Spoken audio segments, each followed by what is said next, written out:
নিৰন্তৰ গতিত যোগদান চলিয়ে আছে আমাৰ বিশাল যোগদান সিদিনাখন ৰঙিয়াতো আমাৰ প্ৰায় ৩০০ সহস্ৰাধিক সন্মানৰ ব্যক্তি যোগদান কৰিছে অকল সেয়াই নহয় আমাৰ পাৰ্টি অফিচতো ৰাজ্যিক কাৰ্যালয়ত অটল বিহাৰী বাজপেয়ী ভৱনত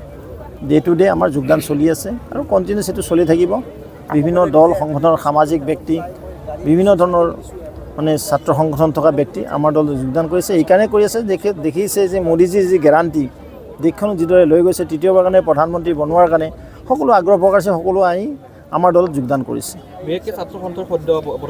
মেক্সিমাম আছুল ল'ৰা আমাৰ পাৰ্টিত আছে শুনক চাওক ছাত্ৰ সংগঠনৰ ল'ৰা মেক্সিমাম আমাৰ দলত আছে মই আপোনালোক কৈ দিব পাৰোঁ মনোজ বৰুৱা যুৱ ছাত্ৰ পৰিষদত আছিলে আপোনালোকে সকলোৱে জানে নাই সৰ্বানন্দ সোণোৱাল ডাঙৰীয়া আছুত আছিলে নাই তেওঁ প্ৰাক্তন মুখ্যমন্ত্ৰী আমাৰ মাননীয় মুখ্যমন্ত্ৰী মহোদয় হিমন্ত বিশ্ব শৰ্মা ডাঙৰীয়া এসময়ত আছুৰ একদম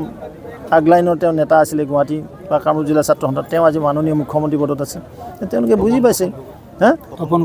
তপন গগৈ ডাঙৰীয়া আছুত সম্পাদক আছিল বছৰ বছৰ ধৰি তেওঁ সাংসদ হৈ আছে কেইবাজনো অকল তেওঁলোকে নহয় আমাৰ ইয়াতে জিলা পৰিষদৰ সদস্য আছে লিটন কলিতা আছে নাই ইয়াতে জীৱন্ত উদাহৰণ আমাৰ বিদ্যুৎ ডেকা আজি ভাইচ চেয়াৰমেন তেওঁ বছৰ বছৰ ধৰি যুৱ ছাত্ৰ পৰিষদক প্ৰতিনিধিত্ব কৰিছিল আমাৰ উপাধ্যায় আছে ৰঞ্জন উপাধ্যায় ডাঙৰীয়া ঠিক কেইবাজনো এনেকুৱা যিসকলে কংগ্ৰেছৰ বিৰুদ্ধে তেতিয়া সংগ্ৰাম কৰি আছিল সেইসকল ব্যক্তি বিজেপিত বেছিকৈ যোগদান হৈ আছে কা আন্দোলনৰ সময়ছোৱাত ভৰপক সময়ছোৱাত দীপংকৰ কুমাৰ নাথে সন্মুখৰ পৰা নেতৃত্ব কৰিছিলে জানে কা আন্দোলনটো কেৱল গুৱাহাটীত হৈছিলে গুৱাহাটীখন ধ্বংস কৰাৰ কাৰণে য'ত আমাৰ ২০০০ কোটি টকা জাপানে ইনভেষ্টমেণ্ট কৰাৰ কথা আছিল গোটেই গুৱাহাটীখন সজাই পৰাই লোৱা হৈছিলে একচাম দুষ্কৃতিকাৰী লগত লৈ আৰু কিছুমান আৱেগবৰ্জিত কাম কৰিব বিচাৰিছিল কিন্তু মানুহে বিবেকেৰে চব কাম কৰিব লাগিব যিখিনি ধ্বংস হ'ল সেই ধ্বংসখিনি আমি কেতিয়াও পূৰণ কৰিব নোৱাৰোঁ আন্দোলন হ'ব লাগে তেনেকৈ হ'ব লাগে অহিংসা নীতি হ'ব লাগে কাৰো ক'তো ক্ষতি নোহোৱাকৈ এটা চপৰাও মাটিত পৰিব নালাগে আকৌ দ্বিতীয় এলানি আন্দোলন আৰম্ভ কৰিবলৈ হুংকাৰ দিছে চাওঁ কি আন্দোলন হয় দেখা যায় হীৰেণ গোহাঁই আহ্বান জনাইছে হীৰেণ গোহাঁই ডাঙৰীয়া বাদ দিয়ক তেওঁ সদায় নেগেটিভ কথা তেওঁ অসমখনক ভাৰতখন ভালদৰে থাকিব নিবিচাৰে তেওঁহে জানে এইখন অসম কি কৰিব বিচাৰে তো সেইবিলাক মানুহ কথা কোনো গুৰুত্ব নিদিয়ে তেওঁ ইয়াতে ৰঙিয়াত আহক দিয়কচোন 100 মানুহে তেওঁৰ ভাষণ শুনে নে ভাল হ'ব আমাৰ 28খন আসন আছে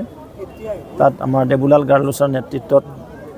আৰু মাননীয় মুখ্যমন্ত্ৰী মহোদয়ৰ আশীৰ্বাদত ডিমা হাছাওত যিদৰে আমাৰ কাম কাজ চলিছে মই যোৱা সপ্তাহতে গৈ আহিছোঁ খুব ভাল পৰিৱেশ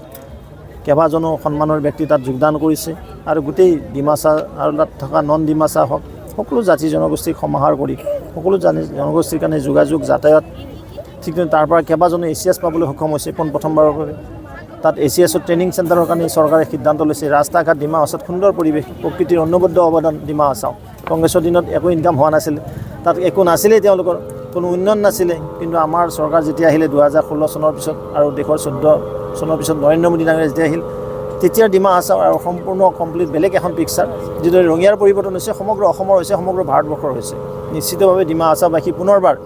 ভাৰতীয় জনতা পাৰ্টিৰ সপক্ষে ৰায়দান কৰিব তাত কোনো দ্বিমত নাই কমল কুমাৰ মেধিক বিজেপিয়ে কৈছিল দল বাগৰৰ নেতা বুলি এতিয়া আকৌ বহুকেইটা দল বাগৰি কাইলৈ আকৌ বিজেপি লৈ এইবিলাক পিছত হ'ব আৰু তেওঁ যদি জইন কৰে কালি তাৰ পিছত আমি ক'ম